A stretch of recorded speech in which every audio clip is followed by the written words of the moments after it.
John. 5 more years. Yeah, so thank you for coming out here. It's still a bit early. You'll be notified further about what we'll do to swear in President their finale.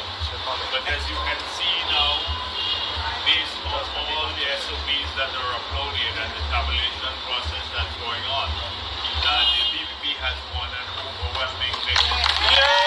Guyanese brothers and sisters, well, I'm sure by now most of you guys would have seen this news release where the Vice President, the Honorable Dr. Barry Jagdeo, would have announced that the People's Progressive Party Civic would have secured a victory in the 2025 election, and not only that, that they would even secured a bigger majority in these elections of 36 total seats. But here's the thing, let's not get ahead of ourselves, because this is quite reminiscent of what took place back in the 2020 elections. Now let me read some of what would have been reported in 2020, right? Now, it was a very important election in 2020 as well, but I do believe this 2025 elections is even more important. But listen, 9 parties contested the elections for the presidency and for the 65 seats in the National Assembly. Although election day and the initial count, that would have seen David Arthur Granger as victorious. Although on election day the initial count was deemed to be free, fair and credible, the process of tabulation and tabulating the vote was widely seen to be fraudulent. The final region to declare gave a significant boost to the ruling APNU-AFC alliance, allowing it to overtake the main opposition party, the People's Progressive Party Civic. Bruce Golding, a former Prime Minister of Jamaica, who was present during the election, stated he had never seen a more transparent attempt to alter the result of an election. Attempts to swear in David Granger back in as president were thwarted when an injunction was granted on the 6th of March by the High Court to block the declaration of all the results of the election until the matter could be heard and determined. Granger subsequently agreed to the recount, which was completed on the 8th of June. The recount showed that the People's Progressive Party Civic won the most votes, with a bare majority of 1 seat. Thereafter, several more legal challenges were launched in an attempt to nullify the results of the recount and even to prevent tens of thousands of cast ballots from being registered as valid. However, on the 2nd of August 2020, several days after the Court of Appeal ruled that the result of the recount be utilized as the official result of the election, PPC leader Ifran Ali was ultimately sworn in as president, with Mark Phillips as prime minister. Now, what I would like for all the oppositions to pay attention to is this. Do not let the announcement made by the vice president get you guys excited or flustered, or even the electorate or worried.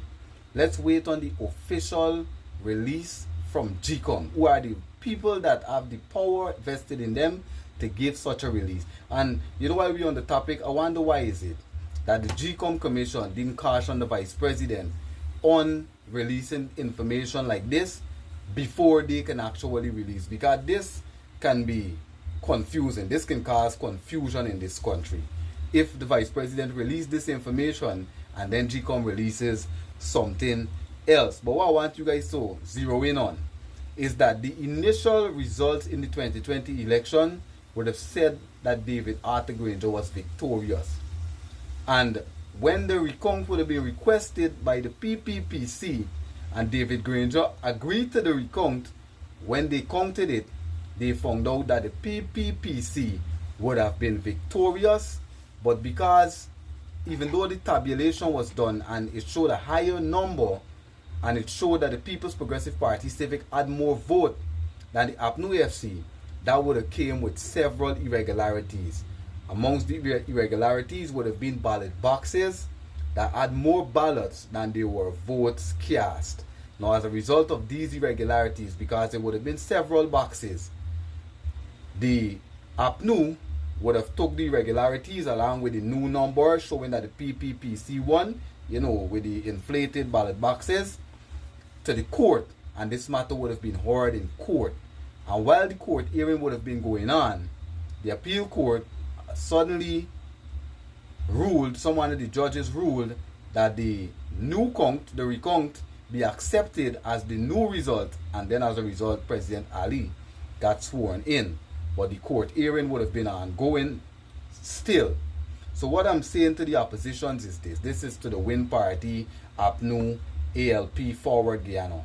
Do not be too hasty to be worried or nervous or troubled by this. And do not be too hasty or worried or troubled enough to go ask for a recount.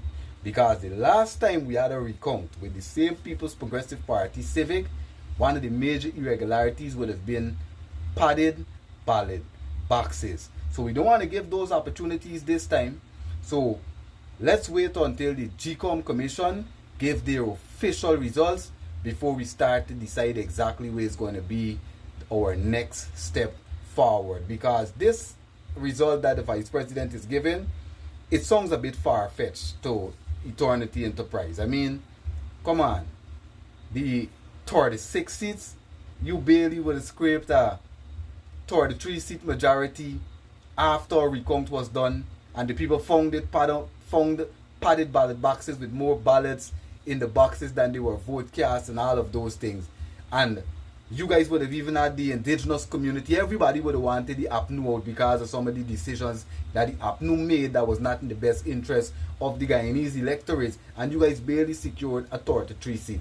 Now, this election, when so many people saying that sick of the PPP, they want the PPP out of office, and we can see clearly that the Amerindian community, because Mr. Mario Hastings, who's the president for the Amerindian People Association, would have been saying that this PPP government would have been treating them unjust in relation to the lands and other stuff. Now the Amerindian community are against the PPP, and many Amerindian communities, as you guys can see, Mr. Mohammed has been pulling large support from the Amerindian community. And then we're hearing that Mr. Mohammed also would have won Region 10. Now the PPP still want to declare results, the Vice President, that they got a larger majority. It just seems a bit far-fetched. It seems very impossible to me. Then the APNU, according to the party leader and presidential candidate, Mr. Norton, earlier they would have been tabulating and they would have been leading the People's Progressive Party Civic in Region 4. So with all that in mind, a couple of things we will need to figure out. We will need to figure out exactly how many voters and how many votes would have been cast in Region 4, how many voters and how many votes would have been cast in Region 10, and all the other regions. Compare the statements of poll that the People's Progressive Party Civic have to the one that WIN have, the ones that APNU have, tabulate them all together and make sure that the votes that are counted do not exceed the amount of votes that were cast. But for now, let's just sit tight and wait on the GCOM Commission to give the official announcement before the oppositions, go into wherever processes they have to go in to check and verify. Because I would really like to know how the People's Progressive Party Civic can come up with 33 seats, with 36 seats, right? When it's clear that they would have lost the Amerindian community. It's clear that they lost Linden because we're hearing that WIN took Region 10 by storm. And how it is that they all of a sudden just fly past the APNU in Region 4 when Norton would have been saying that according to their tabulation they would have been in the lead. So Mr. Norton, I don't know if you guys really have this 40-something thousand votes that we've seen in the public domain, but keep those statements of poll close at hand, because we may need to go back to a recount, or we may at some point need to compare the statements of poll to the amount of voters in these communities, and we may need to file injunctions, we may need to file petitions, because honestly, paying close attention to what is going on as against what the Vice President would have released there, it seems a bit far-fetched. This is an Eternity Enterprise presentation. Y'all stay safe.